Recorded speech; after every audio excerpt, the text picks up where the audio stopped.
नमस्कार, मी सुनीता. स्वागत आहे तुमचं माझ्या यूट्यूब चॅनलमध्ये. आजचा दिवस तुम्हा सर्वांना सुखाचा, आनंदाचा, आरोग्याचा जावो हीच ईश्वरचरणी प्रार्थना. तर आज आहे शुक्रवार आणि शुक्रवारची माझी देवपूजा अशी असते. माझ्या मोगऱ्याच्या झाडाला भरपूर फुलं घावतात, त्याच्यामुळं देवाला सुद्धा भरपूर फुलं होतात. आणि बघा, देवापुढं रांगोळी न काढता फुलांचीच रांगोळी मी देवापुढं काढली. दररोज सकाळी मी 6:30ला उठते. त्यानंतर सकाळचं पारूसं झाडून आंघोळ आणि नाश्त्याला भाजी चपाती बनवून ठेवल्या की लगेच मी देवपूजा करायला घेते. सकाळी सकाळी देवपूजा केली की सगळी कामं झाल्यासारखं वाटतं आणि देवपूजा केल्याशिवाय मी नाश्ता करत नाही. त्यामुळं मला दररोजची सवय आहे देवपूजा लवकर करायची. नाश्त्याच्या निमित्तानं देवपूजा पण लवकर होते आणि सकाळी सकाळी देवपूजा केली की घरातसुद्धा छान प्रसन्न वातावरण होऊन जातं. माझ्या मोगऱ्याला भरपूर फुलं येतात, त्याच्यामुळं देवपूजा करायलासुद्धा भारी वाटतं. देवाला भरपूर फुलं वाहिली की देवपूजा पूर्ण झाल्यागत वाटते. देवपूजेला फुलं नसली तर देवपूजा अपूर्ण वाटते. तर मी इथं सर्व देव स्वच्छ धुवून घेतल्यात. आता देवांच्या नॅपकिननं देव कोरडे करून देवघरात मांडून घेणार आहे. श्रीयंत्राला मी अशी मोठीच कमलकट्ट्याची माळ आणली. सर्वात आधी मी दिवा लावून घेणार आहे. दिव्याची हळद कुंकू लावून पूजा करणार आहे आणि त्यानंतरच देवांना हळद कुंकू, महादेवांना भस्म, आमचं कुलदैवत ज्योतिबांना गुलाल, चंदन लावून घेणार आहे आणि नंतर देवांना फुलं अर्पण करणार आहे.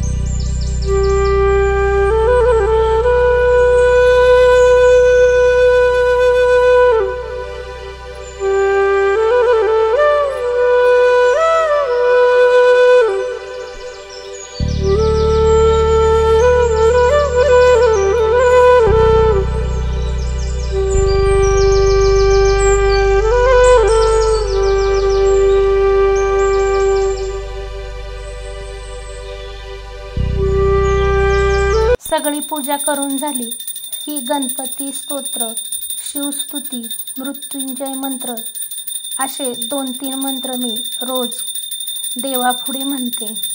गणपतीची आरती करते. अशी माझी दररोजची देवपूजा असते. देवपूजा करून झाली की देवापुढं थोडीशी दररोज साखर ठेवते आणि संध्याकाळी जो काही घरात स्वयंपाक बनल त्याचा नैवेद्य मी देवाला दाखवते. सकाळी दररोज अशी देवापुढे साखर ठेवावी आणि देवांना प्रार्थना करावी, हे देवतांनो या साखरेप्रमाणेच आमच्या आयुष्यात येणारे सर्व दिवस गोडी येऊ द्यात. तर आज मी देवापुढं रांगोळी न काढता या फुलांनीच स्वस्तिक काढणारे. माझ्याकडं भरपूर फुलं आहेत म्हणून फुलांनीच देवापुढं मी अशी सजावट करणार आहे. तर अशी केली मी आजची देवपूजा. बघा किती सुंदर माझी देवपूजा झाली. देवघरात अशी देवपूजा बघितली की भारी वाटतं. आपल्या घरात आपण असे देवी देवतांचे फोटो लावलेले असतात. दररोज जरी या फोटोंची पूजा करणं आपल्याच्यानं झालं नाही, ज्या वारी देवाचा ठरलेला वार असेल त्या वारी या फोटोंची पूजा करावी. पण देवांचे फोटो असेच बिना पूजेचे ठेवू नयेत. कमीत कमी आठवड्यातून एकदा तरी देवांच्या फोटोंची पूजा करावी, धूप आरती ओवाळावी, नमस्कार करावा. धूपम समर्पयामि, दीपम समर्पयामि, नमस्कारम समर्पयामि. आज शुक्रवार आहे म्हणून मी उंबऱ्यावर हळदीचं लेपन करणारे मी दर शुक्रवारी, मंगळवारी, अमावस्या, पौर्णिमेला हळदीचं लेपन करते. हळद पवित्र मानली जाते आणि असं उंबऱ्यावर हळदीचं लेपन केलेलं शुभ असतं. घराचा उंबरा हा लक्ष्मीचं प्रतीक मानलं जातं. म्हणून दर शुक्रवारी, मंगळवारी, अमावस्या, पौर्णिमेला हळदीचं लेपन आवर्जून करावं. हळदीचं लेपन उंबऱ्यावर केल्याने आपल्या घरातील निगेटिव्हिटी दूर होते. घरातील वातावरण पवित्र होऊन जातं.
तर माझी देवपूजा करून झाली. आता मी मसाला भेंडी बनवणार आहे. मसाला भेंडी बनवण्यासाठी सुरुवातीला थोडंसं तेल घालायचं आहे. तेल तुम्ही कमी जास्त करू शकता. तेल गरम झाले की मोहरी घालायची, जिरे घालायचं. जिरे मोहरी तडतडली की अर्धी हिरवी मिरची घालायची. 4-5 लसणाच्या पाकळ्या तुकड्या करून घेतले आहेत ते घालायचे. अर्धा कांदा चिरून घेतला आहे, रफली चिरायचा आहे. आता हे थोडंसं भाजून घ्यायचं आहे. चिमूटभर हळद टाकायची आहे. एक छोटा बटाटा सालं काढून चिरून स्वच्छ धुवून घेतला.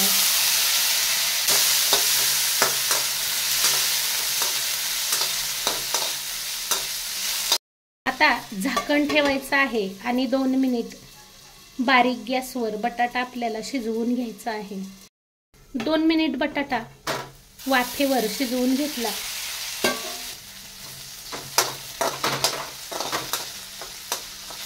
ही बघा बटाटा छान शिजतो आणि बटाट्याला असं वाफेवर शिजवलं, या मसाल्यात शिजवलं की बटाट्याला चव सुद्धा छान येते.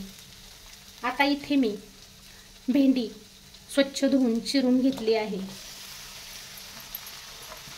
भेंडी जर चिकट नको असेल तर भेंडी चिरायच्या अगोदर धुवून घ्यायची आणि कोरड्या कपड्याने पुसून घ्यायची आणि नंतरच भेंड्या चिरून घ्यायच्या, म्हणजे भेंडी चिकट होत नाही.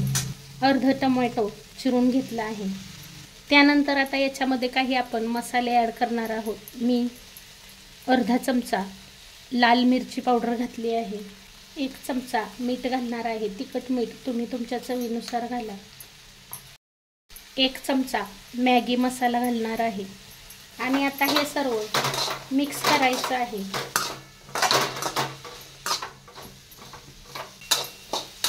मॅगी मसाला घालून, हिरवी मिरची आणि लाल मिरची पावडर घालून तुम्ही एकदा मसाला भेंडी बनवून बघा, खूप छान लागते. आता हे सर्व मिक्स करून झालं की याच्यावर झाकण ठेवायचं आहे आणि मीडियम गॅसवर 5 मिनिटे भेंडी शिजवून घ्यायची आहे. 5 मिनिटानंतर झाकण काढायचं आहे. बघा ही भेंडी अजिबात सुद्धा चिकट झाली नाही आणि वास तर खूप सुंदर येत आहे, कारण याच्यामध्ये हिरवी मिरची, लसूण, लाल मिरची पावडर, मॅगी मसाला घातला आहे. त्यामुळे या सर्व मसाल्यांचा कॉम्बिनेशन खूप छान झालं आहे आणि अशी मसाला भेंडी खायला खूप छान लागते. आणि बघा, भेंडी थोडी सुद्धा चिकट झाली नाही. तर मस्त अशी आपली मसाला भेंडी तयार झाली आहे. आता याच्यावर झाकण ठेवायचं नाही आणि याची वाफ जाऊन द्यायची आहे. जर तुम्ही लगेच याच्यावर झाकण ठेवले तर मग भेंडी चिकट होती. अशीच भेंडी कढईमध्ये ठेवून द्यायची आहे आणि लगेचच खायला घ्यायची आहे. आणि बघा, आज जेवायला मस्त कैरी बनवली आहे. कलमी आंब्याची कैरी खूप छान लागते, थोडीशी आंबट गोड, आणि याच्यावर हळद, मीठ, लाल मिरची पावडर टाकली आहे. अशी कैरी तुम्ही बनवून खाऊन बघा, खूप छान लागते. चला आता जेवण करायला घेतो. आज 2 नंबरची कन्या निघाली सासरी. पोरी निघाल्या की वाईट वाटतं. कार्तिकी ये भाजी बघू. चिंग्या या पाय पड, पाय पडा, अच्छा पाय पडा, पाय पडा. अगं माझी पबड, अगं माझी चला बाबांच्या पाया पडा. तर तुला वाईट लावते. गुड. अरे वा वा वा, ही छान पाहिजे. मावच्या वय मावच्या, माव पकडून पकडून सुखी रा ठेव चिंगे.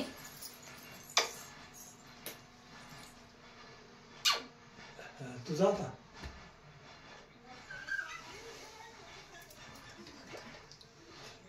ये माझी शिल्लक चला. काय राहिलं नाही ना पप्पा. बाबा अंधारातच काय खरं लाईट लावायचं. बाबांना म्हणते मला उचलू नका. काय नाही. त्यांनी आतापर्यंत किती वेळा उचललंय. ठीक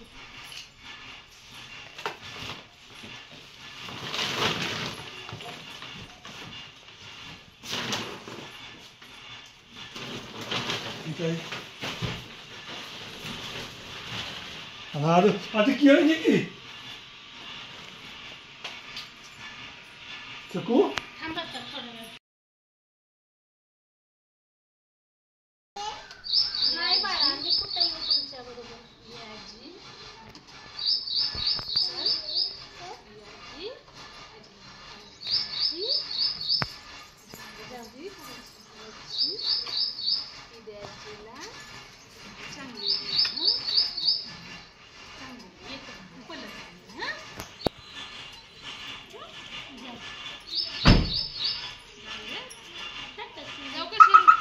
बाय.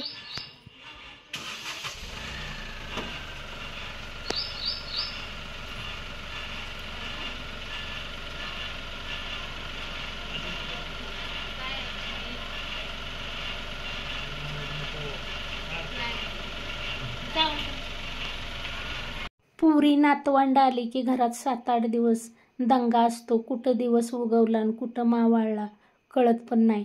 पण पुरी गेल्यावर घरात अगदी करमत नाही. घर खायला उठतं, घर भकास वाटतं. तर तुम्हाला माझा आजचा व्हिडिओ, आजची देवपूजा कशी वाटली कमेंट करून सांगायला विसरू नका. व्हिडिओ आवडला असेल तर एक लाईक जरूर करा. चॅनलला याआधी सबस्क्राईब केलं नसेल तर सबस्क्राईब करा, सपोर्ट करा. व्हिडिओ पाहिल्याबद्दल खूप खूप खूप धन्यवाद. पुन्हा भेटूया असेच एका नवीन छानशा व्हिडिओसोबत. तोपर्यंत बाय बाय.